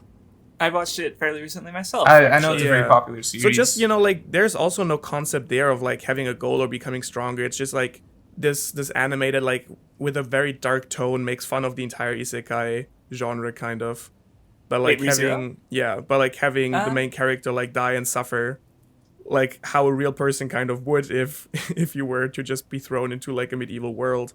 So, there's, like, seeing this person, like, fall into this trauma and like work its way out of there is also a very interesting and entertaining character arc, and it's like it has like nothing to do, for example, with like the way One Piece is structured. So I feel like having a good premise is not reliant on one, like there's not the one formula to make a good story. Important is that the story you write fits into the world you create. Definitely. And like, okay, I guess I'm a little hesitant to like fully embrace certain aspects, because like I do think that there's a line between saying that like trying to understand what the series is setting out to do and appreciating it or evaluating it on those aspects, versus basically going along the lines of like, where you can kind of cover up any series from any sort of criticism by basically spinning it as, well, it's trying to do this and not that, and focusing on one quality of it that it might excel at, when it's maybe not succeeding in very many other areas that like kind of bring it down overall, if that makes sense. Like, I guess one way that you could look at, okay, well, so I think for example, there's a difference between excusing, like, you don't excuse the criticism by saying, well, this other completely unrelated thing is perfectly fine. Like, that's like, you address the criticism for what, like, and for what that criticism is saying and what it's in service to, like, and my usually like standard for it is, what it, meaning or like, what is it like, again, what is it, there's definitely a point where it's like, what is it trying to do? But then, if it doesn't really offer much, then maybe it doesn't need to be in the story, or maybe it is a matter of like personal preference and stuff. So, I think, I think it's very much like depends into and it's contextual. So, but like, it's always about like, it's always a matter of like, what is the specific thing being talked about, So, because again, I don't want to hem art into being like, a good example. I did another, because I can't stop talking about my videos apparently, but they're topics I talked about. So, but I did one, character development was overrated, because I disagree with the notion that like every character, to be a good character, they need to have character development and grow as a character. No, of course not. Or a story needs to be, and I talk about like, oh look, here's like all these other different type of character arcs that don't necessarily have to be involve positive growth. So I wanted to like, so that, at that, but all those, the examples I listed give something to the stories that's not just like the character. It's like the conflict and the meaning. Like there's something else, like the story benefits from having this. So I wanted to make that point. And, because if you become a sort of slave to the standard or the idea, and you can only enjoy that one standard idea, then you're ultimately like supporting the same kind of like people say, oh, the Disney films are all the same, like all the Marvel movies are all the same, like, or the generic and the tired is like, that's what that is. It's the basic convention being applied again and again and again. But anyway, sorry, maybe I got off topic there. No, I definitely agree. But I do like the Marvel movies, by the way. Like in general, No, I got you. I think in general, for any work of art, basically like a lot of what makes certain series, like people put them on certain pedestals or they become popular or highly rated and stuff, is how much it stands out from the noise, how much it defines itself like from what everyone else is doing, what every other show or movie or comic, etc. is. But like at the same time, just because in my mind, what's a good example? So let's say, for example, Breaking Bad and Game of Thrones, right? Those were two series that were kind of very... I don't know if this will be a good example if you didn't follow either of those series, but I guess I'd say those were two series that were very often pitted against each other. Keep going. I watched it. I didn't finish Game of Thrones because no one said it was good, but I did finish Breaking Bad. Yeah, exactly. So like the ending of it kind of went off a cliff in terms of what it's trying to do itself. You know what I mean? So like basically Game of Thrones, Breaking Bad, people would often bring up a lot of comparisons when in reality they're two very different series. And what they excel at, some of the things that they excel at overlap, and what they're trying to be, I suppose, overlaps. But then a lot of what makes one of them really good versus the other one really good is just apples and oranges, and people kind of, I guess, didn't understand that to a degree or whatever. But like the fact is that they're both really good in their own regard. But then the thing is, that doesn't mean in my mind that you can't view, like, just because Game of Thrones is doing its own thing, by the end of it, a lot of people could understand that, like, Game of Thrones as it is now, even though it's doing stuff that no other series on television is doing, it's kind of falling off a cliff in terms of quality, and people could point to things, I guess, comparing it to its own standards in terms of why it's falling off in terms of quality. So, like, that's the thing to me. Like, so I guess I'm bringing this back to Bleach, because I was a big Bleach fan for a big part of it. Really? Okay. And I'm sorry, like, I just don't think that the final 1,000-Year Blood War arc holds up to what Bleach was earlier on. See, I thought I don't 1,000-Year know, Blood maybe I War haven't was read my it in a second long favorite time, arc. so I can't get in depth in it. But if you want to clarify, I don't know. Well, I need to I'm rereading Bleach, and maybe I'm literally like reading Bleach once. I had like 4 to 5 video ideas for it, and my friend What the What also has like half a dozen ideas for videos. So maybe we'll be able to like point out things and that you hadn't considered, and because like I haven't read Bleach in like I admit I haven't read it in a long time, and my memory of it is I just remember feeling a severe drop off, basically, for me personally, after the Aizen stuff concluded. And I did feel that like, for example, the criticism that, like, you know, Ichigo's not supposed to be this type of hero. I would have agreed with that for a long period of time until it got to a certain point where I felt like if this character doesn't have a clear through line for who he's supposed to be by the end versus the beginning, I feel like this series did kind of lose a bit of direction. So I agreed with it in a sense for a long period of time, but then I felt like once the story lost its own concept, or the concept behind the series became unclear, then at that point I would start to criticize. I feel like this main character does need something that defines his direction in the story. I guess you more, could if that make the makes sense. argument that the problem that the story wrote itself into was, for me personally, I never finished the story itself, but I've like finished it till where the anime went, if I remember correctly.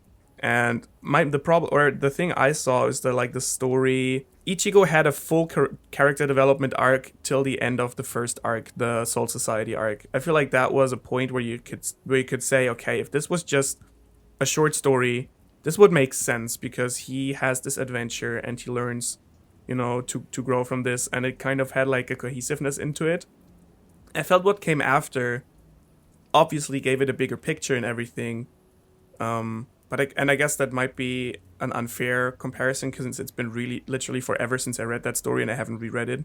But as I remember it, it kind of went from having this like saving Rukia arc where he has to learn and develop as a person. It kind of went into a reloop where it went to like, I have to get stronger, and that you can still become like, your enemies can still become stronger, and like I have to become stronger, and I have like this power and that power, and like my mom's this and my dad's that. And I do feel like what you said, Morj, if there had been like a bigger picture for that would have maybe made more sense in developing this. But since I mean, I agree with Craftsdwarf for the record that like he's 100%, like, Crafts, you're 100% correct. Like, characters don't need to have arcs for them to be great characters. Like, not even I disagree with that notion, to be honest. Arcs. I think arcs don't have to be conventional, but I think there has to be some like character arc and character developments are definitely different. Yeah, that's what the point of my because but even then, like, see, you're sorry if I'm crossing the lines there, because maybe my perspective on Bleach is different because I read it much more recently. Like, I watched like 20 episodes of the anime like 15 years ago, and then I read the manga for the Nensha, so I had a full discussion with it with MathWiz, and we had commenters who were pointing out things to us, and like, again, I need to reread it. Like for me, the end of Ichigo's character arc isn't, you say, oh, it kind of wraps up at Soul Society, but like, no, for me, I think about how his conflict with protecting people and trying to put himself in front of his friends, it like that ends with like 1,000-Year Blood War, or with Orihime, where he's about to be consumed by his vengeance and his grief, and Orihime saves him. Like, after he chose, like, yes, let's go together, not me in front of you, let's go fight Yobak together. Like, so like there's, and like, because again, I need to reread it, but as far as like symbolism I and need some to of reread the it as well because I don't remember this part of it. no, But like as far as like symbolism and That's thematic like layering, like Kubo's like top tier. Like I think he's kind of like even I right now only have Bleach as like a 7, but since like then and hearing people talk about it and observations and other writings about it, I'm like Bleach. I think even if it doesn't end up being a favorite of mine, I think it's really well written. So which is why I'm excited to reread it and. I've been promising videos on it since I finished reading it the first time. Oh, this was a while ago, so I've had people like, "Hey, Craftsdwarf, when are those Bleach videos coming out?" I'm like, eventually. So I don't know. I'm excited to reread it and Maybe I should do that too. start discussing because I think it's really good. My list of stuff I want to read and reread has definitely grown too long at this point. The backlog, the endless backlog is the backlog. Dude, it is sucks when harsh. you're like a content creator because people are just gonna like when you're a content creator, people just want you to try everything. Yeah, It's well, just because like, they want. I Well, don't like have you connected with the infinite time. or you're saying the audience. Is that what you said, or like or Yeah, Yeah. and I have to admit, I'm a bit of like a I guess like when people are saying try this, try that, whatever. I am a bit of like a my anime list like whore. I guess I'm just like okay, if I can't pick, then I'm kind of just gonna go take a look at the list and see the ratings and kind of judge. Okay, you guys are recommending like a series that seems pretty well reputed or not reputed, and like that's not the best way to look at anything, 100%. But like when it's so many things people are throwing at you, it's just like okay, I kind of gotta filter this. I like a how little we bit, started off this question with Morj being like, "I'm just quickly gonna answer this," and then What was the It question? turned This is into what these are, right? Yeah, sorry. Let's get something else. Let's get something else. Whoa! I was about to say. I thought it was an just interesting discussion. I just had like the biggest mind blow. I just got your profile pic, Craftsdwarf. Like I didn't get Oh. it for some time. Now I get it. I like the mind fuck. Oh Yeah, for I some didn't reason, get a it. lot of What is it? it's eyes and teeth, and that's a beard. No, right? it's a mouth partly covered by beard, because it's a dwarf. It's from it's from a video game called Dwarf Fortress. Oh, That's it's not what his the name teeth? comes from too. It's his. I guess it's supposed to represent his mouth. But it is his face. It's funny whenever when anyone always asks me about the avatar, it's always one of two questions. One, what is it from? And two, what are the two white dots supposed to be? So Yeah, what are the white dots? Are the white dots teeth? no, I just said it like It's twice. the mouth. It's just where Oh, his mouth okay, is supposed to okay, be I just under the didn't get beard, it. basically. Oh damn. Okay. I mean, I see it. I guess. I do have a question I actually kind of like, because it's been something that's been bothering me a little bit, I guess. Do you think the cover story we have been getting about Capone will have some payoff in any way? Oh, dude, yesterday when or 2 days when you had me do the you're like, hey, do the chapter review or whatever with me, and I was like, do we talk about the cover story? You're like, no, we never talk about the cover story because it's boring. I had like, high hopes okay. for this cover story when we started, and like Capone, like he was going like to the red line and shit, and then it kind of like it just turned into like his not even himself but just his crew running across Dressrosa, and I'm like, what's the point of like this is literally wasted potential for a cover story. Like you could do anything, you could show like Smoker or like anyone, but like we're literally watching like the random dude from Capone, like from Page's crew, like running through like a hair salon on Dressrosa. I didn't expect your reaction. I didn't expect you to just be like, no, we never talk about the cover story. It's a boring cover story. Like, Nobody ever talks about the cover story. Nobody. We don't talk about the cover story on this channel. But yeah, what do you guys think of it? Because I feel it's I'm not a fan. I don't know. I am kind of waiting to see where it's going. In case because that didn't translate yet. it's weird. Like even if it don't is a like cover story, it's weird to think of it as just like wasted space. So I am kind of just waiting to see where it goes. Like, but it's just you're right. It is just like the minor crew members are on Dressrosa and they're Chiffin's captured now and they're gonna try and save her. So I don't know.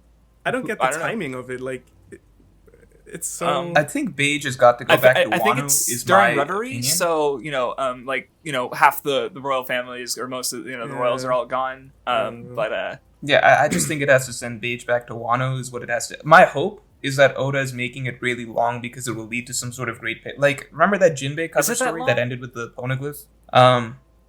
Is it long? It feels like it's been forever. It feels like it's been like 2 years. So maybe it's not.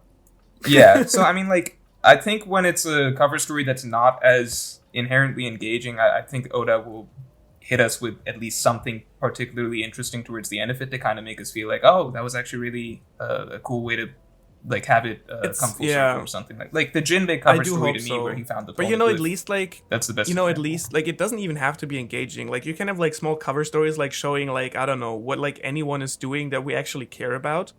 It's just showing like these literally random crew members of like if you like well here's the like, thing, for example, like just sorry, like you can go in a second, like for example take like any other like if you show me a Kainu like clipping his toenails, like I'm like that's not it's actually a great cover story. That's a great cover story. That's like boring, but at least like that's a character I'm like cool that I can't wait for the Akainu toenail clipping cover story that's like coming next. But like I would care more about that because I like this character, or like I know this character, rather than seeing like this random dude being like in the hair salon on Dressrosa.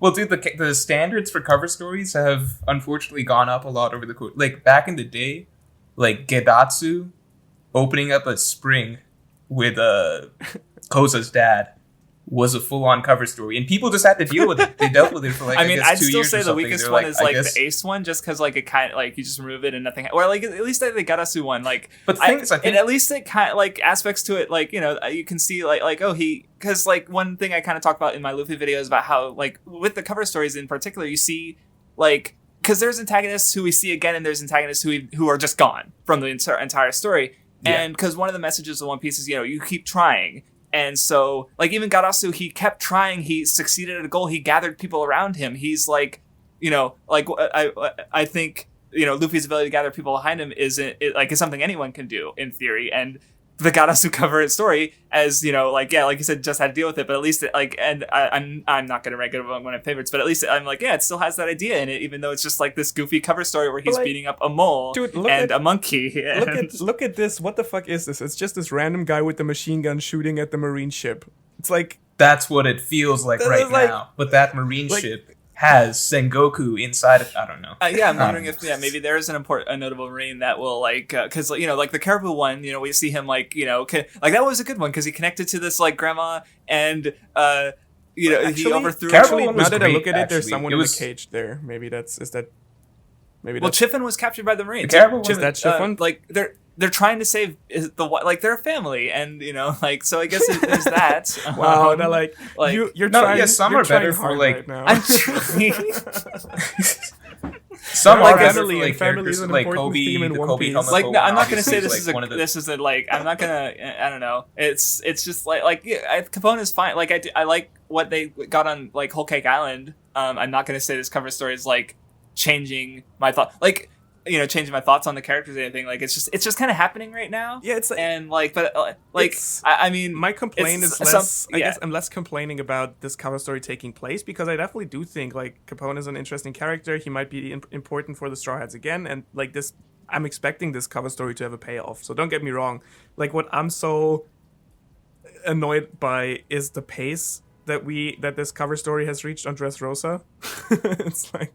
Oh, I see. Like we've gotten the same thing several times. Like we kind of get it. Yeah, what's going it's like on we at the get moment. that she was captured and that like now the Marines are there. Like you don't have to draw it out to that like like it's literally like we're getting like this is not like the the Odin flashback was all like these like individual snippets where it was all like mashed up, and like now this feels like an actual chapter being snipped into individual panels and put on the front of each other chapter. Oh, I see. Now we're entering the store. Now we're in the store. Now we're running from the store. Now we're reaching the harbor. No, like, I get you, dude, 100%. Why did Oda decide to slow down the pace? Yeah, I'm with like, this? dude, just make it happen. Like if we had gotten that with Odin, like I would be like, that'd be good. But yeah, it's. Okay, I mean, I'm not question, really mad about it. It's just something I think is fine. Well, the cover stories are just like even like I don't think I've almost never seen like actual like any chapter review or anything because I used to watch like the podcast with Best Guy Ever and Hypocrite, and my friend does I was trying to mention it earlier. That's right, Vindy, my friend, he does chapter reviews and he reviews all of Shonen Jump, like except for the one that's not on the Shonen Jump app. So, but yeah, he never talks about cover pages is what I was gonna bring up. So even for One Piece where it's actually like a story and stuff. So No one does. What Anyway, about, you had said another question? Or yeah, sure, let's go. I said new question, but I didn't pick one because I'm bad at that. So What about this one? Do you guys like the idea that Denjiro Kyoshiro die in the war and the truth of his identity is only revealed to the others afterwards? I mean, that would be interesting. I don't know if I feel like it is going to be revealed I do soon, think so. considering the capital stuff that we're talking about. But Though I definitely see some of the retainers dying for sure. I had a interest. Okay, so in my mind, the Fire Festival fails, and I'm so that's so locked in my head now. Okay, look, for the record, I'm not going to be disappointed or whatever if it doesn't fail. Like, as long as Oda does something really cool with it, right? But in my mind, I'm just going forward. That's with too late. assumption, That so I thought disclaimer's about it, too late, Morj. Like, X if it different- doesn't fail, like, people are gonna give you shit. Okay, sure.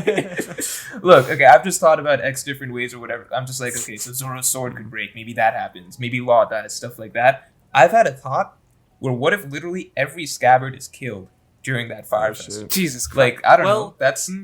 See, I think it would be wild, but like, I don't know. Maybe people would Intense. feel bad about shitting on the scabbards for so long if that were to Goddamn. happen. Yeah. Well, like, I don't know. I don't think that will happen, but like in my mind, it's like, well, what if? That's kind of the most tragic way to cap off this whole Odin storyline. Where, but it doesn't kind of fit with the idea of like them being the ones to carry on his will and everything like that. It doesn't fit, but it would be interesting, especially if Oda introduces like a new idea going along that line. Well, and another idea. I don't think it'll happen. because like the big difference between Odin and Luffy is like, and I guess kidding, you win Ohara. We get to talk about my video that I'm upcoming video. Oh yeah. But because like the big Odin's big contradiction was, he wants to open up the borders to Wano, but he's trying to do everything alone. Where Luffy obviously represents the ideal, like, well, I guess Orochi's really the opposite, where he's like completely relying on an outside power, and he obviously doesn't have nearly as much strength with him and his forces himself. Where Luffy's like completely unifying with the people of Wano and again the main pirate samurai alliance. So there's no over reliance or under reliance. So like having all the samurai in the Mink Pirate Samurai Ninja Alliance, like, that I guess that would, risk the unity thing that, is going on there too if all the scabbards died. So, I mean, obviously, like, not like Momo is probably not going to die. No. It wouldn't be completely gone, but just another thing to consider. Yeah. But it would definitely be brutal if they all That would went. be pretty brutal. I thought it would be wild. What about this?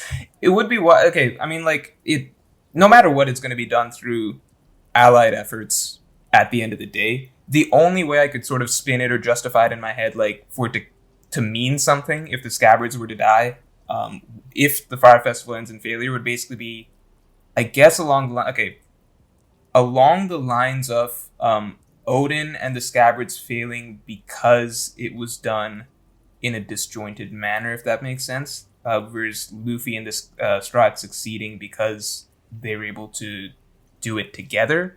But that's not like really a clear sort of... I think I just want the idea of all the scabbards dying because it would be like kind of shocking. Okay, I like this. Oh, sorry. You want to say something? Morj likes bloodshed and murder. Yeah, and I like one more violence. It would be in cool. One Piece. It would be cool. I can't. I don't think. See, I think, we were I think earlier. it We're like, kills One Oda Piece every and time he Berserk has are to different kill stories. anyone. No, they should be the same story. For the rec. Oh no, That's a never good mind, I'm point. not gonna say it. That would be I'm kidding. just like Yeah. make it like brutal. I like this question because I think it's interesting. How do you think One Piece would do on Jump if it were just coming out today? If it had to come out in exactly No, the I same would. Yeah, manner, that would fail. like, But you like, know, let's. I'm gonna twist I the think it would question fail. and say, what would it be like if you had like a modern art style, like just a story concept, I guess. modern art It's hard style. to imagine, like, because the You art saying, style like, is so one. I Like, don't get it. It's the art style is so fitting to One Piece. It's hard to imagine it looking like. But even that, like, it has changed over the course, but it's still like so distinctly and uniquely One Piece. It's hard to imagine another like again a more modern art. Like, what would that Yeah. even look like Yeah. to see One Piece I mean, I drawn by could someone else and not just perspective feeling see like this, I off guess. or wrong? It's weird to me. Like, Well, if you didn't but- know it, I guess And that's what I Yeah. could. It's hard Like, to early imagine One Piece's because, art style- especially with me, One Piece has been a huge part of my life for so long, almost half of it at this point, that it's hard to imagine, something else that's not one. I guess is my thing. I would think it would fail, even if with a modern art style. To be honest, I do think that Oda It's just like wouldn't have the luxury to develop the story over such a long time as he did 20 years ago. I doubt Yeah. that. Yeah. Yeah, I agree. Like, I don't think he could do it. I think Well, he could do it if he really. It's kind of hard to imagine because forced like it. one of the You know reasons what I mean? Jump is the way it is right now with like Kimetsu no Yaiba is an interesting example because it is selling obscenely well. Like it's disgusting how well this series is selling. But Do you guys follow that, But part by of the the way? reason 'Cause is I don't. like it won the anime, and two, the fact that it's ending. And the fact that it's like being really successful and being allowed to end is something that's only possible in modern Jump because One Piece is so successful. Where back in the day, you had series like going on maybe longer than they, or people suggested that like nowadays, like the second oldest series in Jump right now, or the third, sorry, after I always forget Hunter x Hunter because it's never actually in the magazine. Is Haikyuu, which started in 2012. It's been going for like 7-8 years now. And like Kochikame is not in the magazine anymore. Gintama ended. Like all these old running things have been going, and now you have these newer things that are being allowed to end when they want to. Promise Neverland's in its last arc. Haikyuu's in its last arc. Is it? Assassination, yeah. Assassination Classroom ended. It was a big hit, and then it's over. Like you get these things happening that again that wouldn't like Death Note is the example. The authors even wrote about that sort of their experience with that in Bakuman, where Death Note was really popular, and so they were going to end it, but the anime came out and they were asked to extend it, and this a lot of basically everyone agrees that the second half of the story isn't as good, though whether some people think it's outright garbage or not as good, or that varies obviously, but that. Like Kimetsu no Yaiba, if that was coming out in the mid 2000s, it would have 100% had the same fate as Death Note. So it's kind of hard to imagine like what a One Piece would come out today when like the way the magazine is able to be what it is because of One Piece. So, like there wouldn't be another big hit that would be carrying the magazine in the same way. So you instead of One Piece, you'd have other older series that would have been forced to continue maybe. So. And now that this new hypothetical modernized One Piece would be competing against, so it's hard to imagine. Yeah, like you said, it's hard to imagine. But It's a fair point. I wonder, yeah. I guess I kind of like killed the whimsy of the question. Like, Yeah, no, not at all. yeah, Nice. if we went with the pure hypothetical, basically like everything else is The somehow same, magically yeah. equal. Yeah. That's Let's pretend that there's something similar to right. One Piece filling the One Piece shaped hole. Then I definitely don't think One Piece can last. Like Togashi apparently, like, didn't. you have to- He didn't go through like 1 billion hiatuses, and Hunter x Hunter is now 1,000 chapters, and it's really good, and it's carrying the magazine somehow. That's our magical hypothetical. Oh, are you world. pretending that? I wish Togashi more let's Hunter x Hunter, play- please. let's play Hunter I x just Hunter. caught up. It's good, but I want more. Nice. You want to pick one more, Morj? Because then I think we're going to slowly move towards an end. I think we'll have a pretty decent sure. timeline. Fuck. What's a good ending one? What's your favorite character? No. What's a good ending one? I don't really know. Does anybody else No. want to pick? No, I have to pick. We're going to force you. Okay, let me just scroll through. Oh, is Zoro beating? No. I'm not. Zoro's not beating Kaido. I'm not getting in any of this. None of this nonsense. Zoro represents the tiger and Kaido's the dragon, because this one like merchandising thing that someone who wasn't Oda came up with means that Zoro is the tiger and he's the only tiger, right? Right. There was that cover story. No, it was was some cover. No. Color Yeah, spread. there was like a Color color, spread. there was like a merchandise like a figure line with all the Strats as animals, and Zoro was a tiger, even though Oda said that I think he's a shark or a barracuda or something if he by his own personal associations. So it wasn't like, and so but people like tiger is Oda's planted, even though he didn't come up with this figure line. Oh my god, I gotta love the community sometimes. This is hilarious. I love it. Yeah, no, they're fun sometimes. There's no good questions. Will you all be attending the Ghetto Reverie? I didn't know there is such a thing, but it sounds dope. I guess. I wasn't invited. I'm also not invited. Is the Ghetto Reverie just the regular Reverie, but with some shade thrown at it, or is there actually another Reverie? No, the I Ghetto have no Reverie. idea. It's. Is it from the Black community? Yeah, pretty much. And it's hosted by It's hosted by Virgo. Okay, I think I saw that in like a chat. There's drinking involved. It would be fun. Would be nice to get an invite. I don't know if I'm gonna get an invite. when you can get into the normal reverie, but not the ghetto reverie. It's like more exclusive now. And you would rather be in the ghetto reverie. Okay, what do you got? Okay, how about this? This is interesting, I guess. We've touched on it already to a degree. What do you think the arc of each Straw Hat will be in Wano? Whoa, that is... You were And like, that's kind of with let's the go, assumption, with another obviously, that hour-long there will question. be. Sure.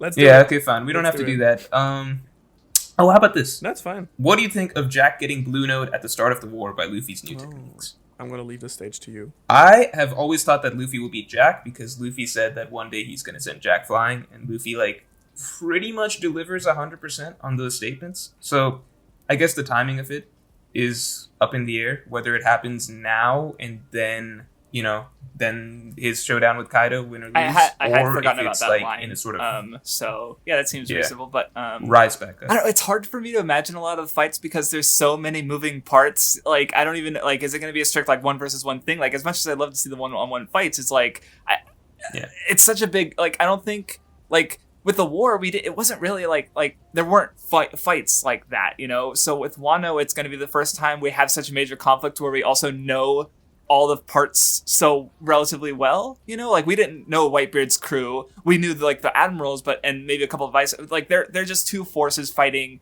and they're more the background. Most of the focus was on Luffy and the main players themselves. Where with Wano, it's a little different. Where you have all these like the scabbards, we know all of them. Orochi, Kaido, his men, Big Mom. We're very familiar with Big Mom and her crew.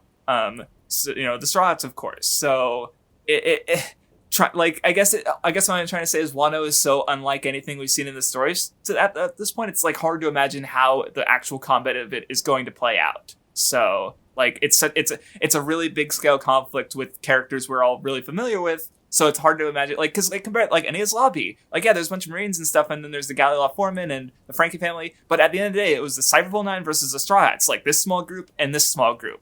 Where Wano, it's like it's not really a small group versus a small group because even the small groups are like easily twice the size of the the CP9 and the Straw Hats at that point.